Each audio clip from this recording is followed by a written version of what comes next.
কিছু দুষ্কৃতিকাৰীয়ে আমাৰ ইয়াৰ স্থানীয় মানুহক আক্ৰমণ কৰিছে। আমি কঠোৰ শাস্তিৰ ব্যৱস্থা নিশ্চয়কৈ কৰিম, কাৰণ এনেকৈ ঘৰত সোমাই আহি কাটা এইটো আমাৰ কালচাৰ নহয়, এইটো বাংলাদেশী কালচাৰ। এই কালচাৰৰ বিৰুদ্ধে আমি চিৰিয়াছলি কাম কৰিছোঁ।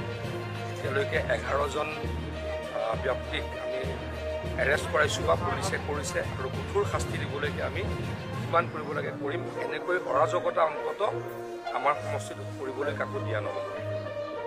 অৰাজকতা কৰিছে, তাৰ বিৰুদ্ধে কঠোৰ ব্যৱস্থা ল'বলৈকে প্ৰশাসনক নিৰ্দেশ দিছোঁ, আহ্বান জনাইছোঁ। পৰৱৰ্তী সময়ত যাতে কোনো নকৰে তাৰ বাবে কঠোৰ নিৰ্দেশ দিছোঁ।